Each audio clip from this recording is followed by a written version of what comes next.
Not everyone fits into the boxes of men or women, and that's okay.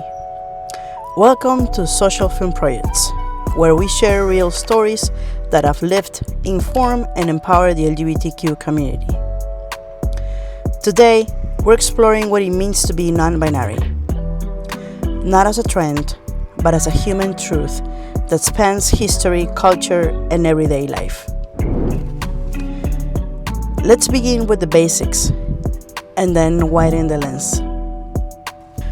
For many, gender has been thought as two options, male or female.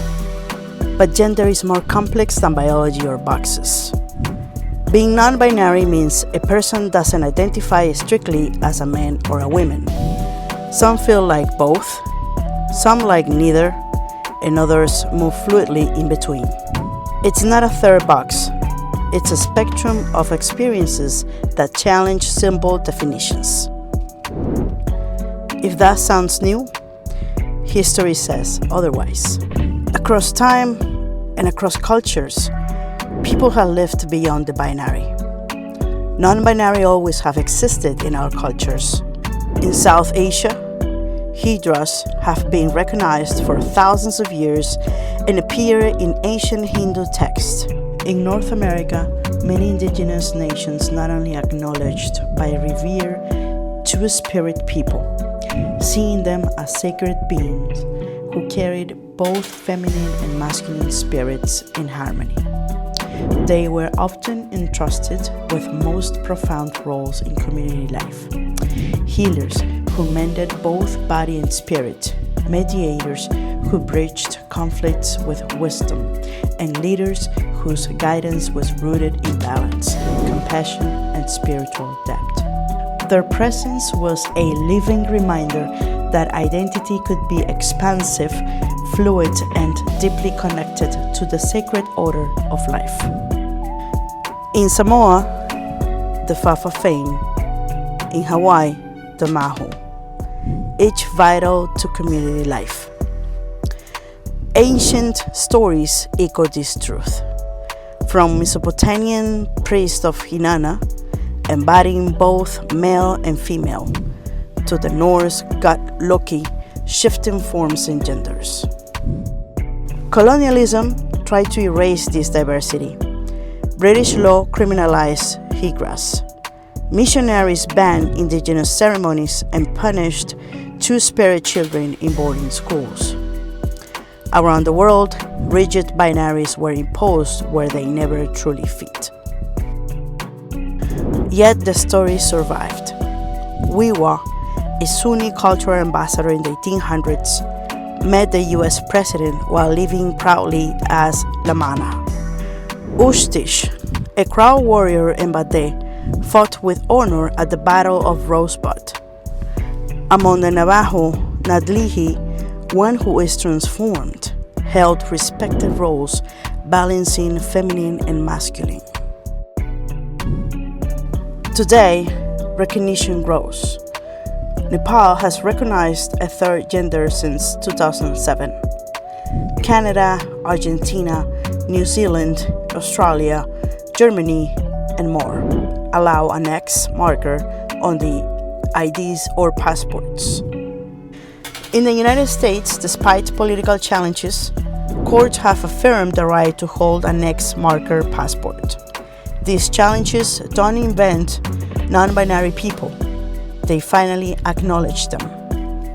Now that we widen the lens, let's zoom in on language and identity today. Non-binary is an umbrella. It can include gender-fluid people who shift between genders, agender people who feel no gender at all, bigender people who identify with two, and genderqueer folks who resist labels altogether. Just as there isn't one way to be a man or a woman, there isn't one way to be non-binary. Public figures like Sam Smith, Emma Darcy, and Lachlan Watson have brought this truth into the spotlight. But non-binary people have always existed in every culture and every generation.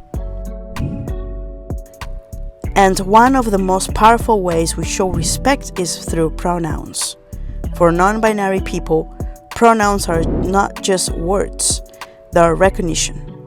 When you say they for a non-binary friend, you're saying, I see you, I value you. Some use they, them. Others may use neopronouns like ze, zir, or zek, zem. Some use a mix of she, her, he, him, and they, them. What matters most is honoring the choice, not assuming from appearance. Studies show that when non-binary youth have their pronouns respected, their risk of depression drops and their confidence rises. A single word can carry the weight of dignity or erasure.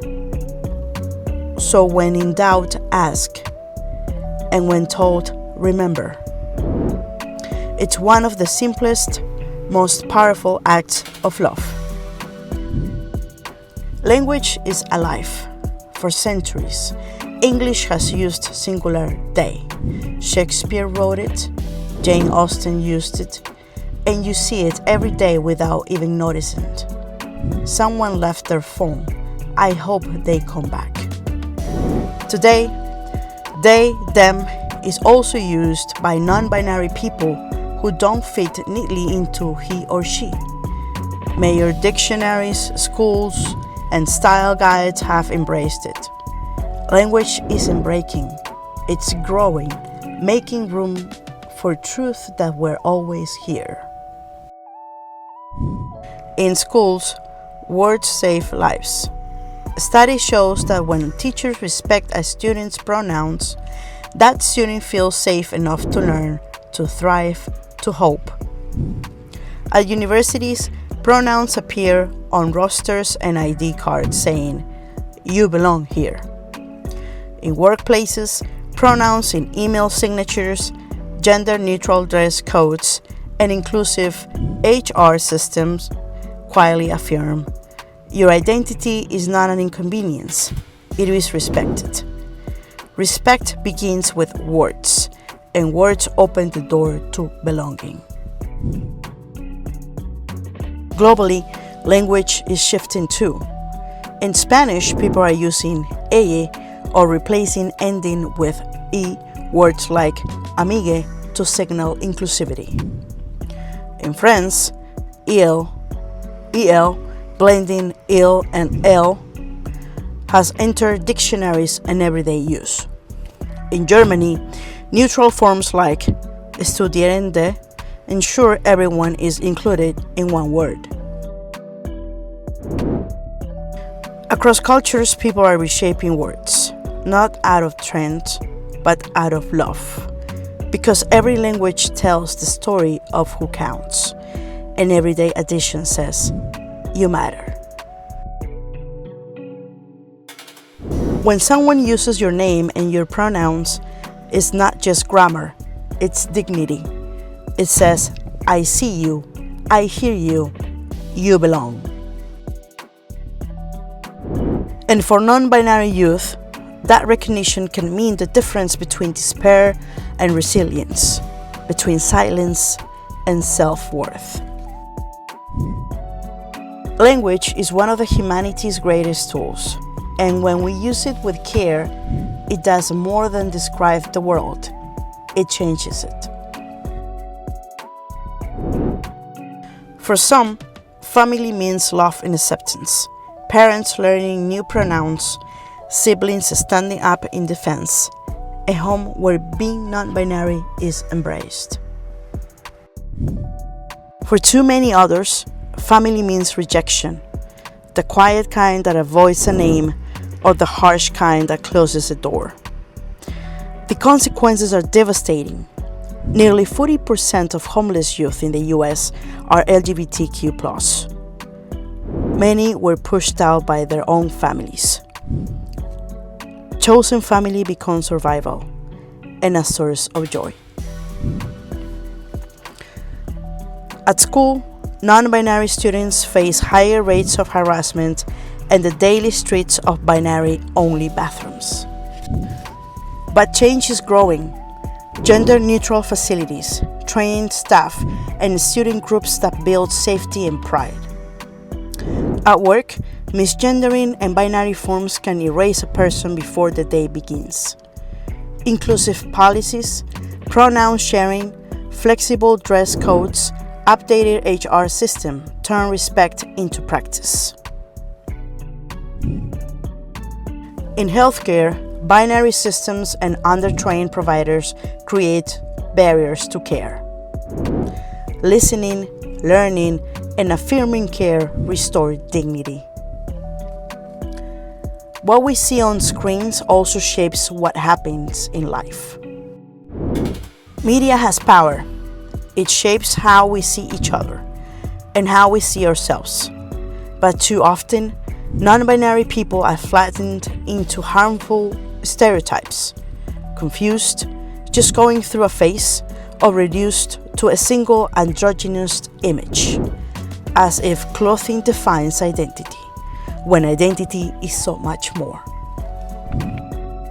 On screen, non-binary characters are rare, and when they do appear, their stories are too often tragic, defined by suffering, rejection, or death.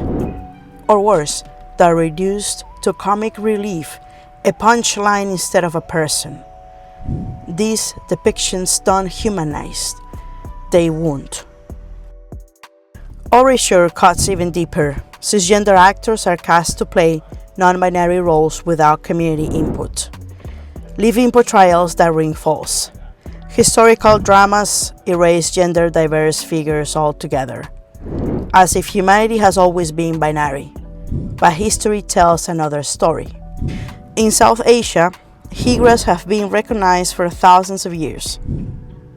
In Indigenous North America, Two-Spirit people held respective roles as healers and leaders.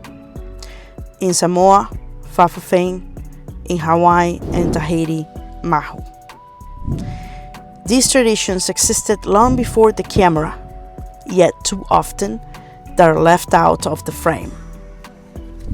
The impact is real.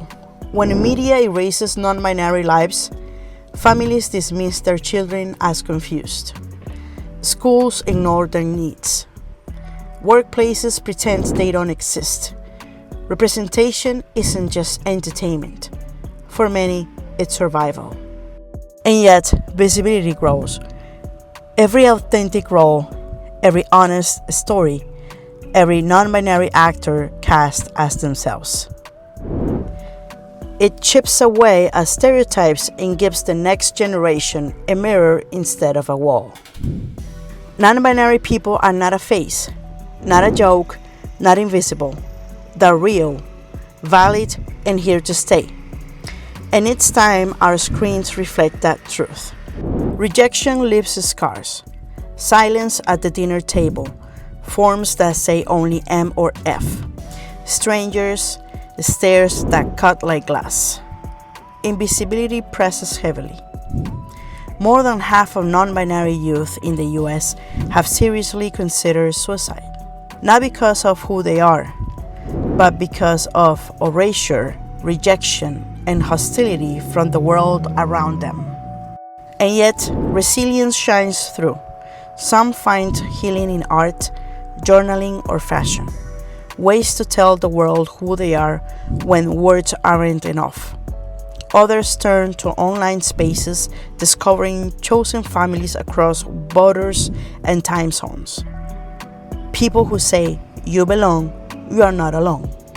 Research shows that just one affirming adult, a teacher, a parent, a mentor, can cut the risk of suicide dramatically.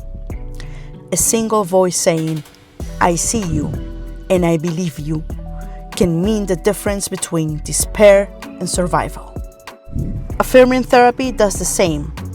It doesn't question identity, it validates it. It helps people reclaim dignity, rebuild joy, and see a future they deserve to live.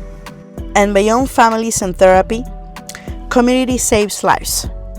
LGBTQ+ centers, pride events, peer support groups, these are not just celebrations. They are survival.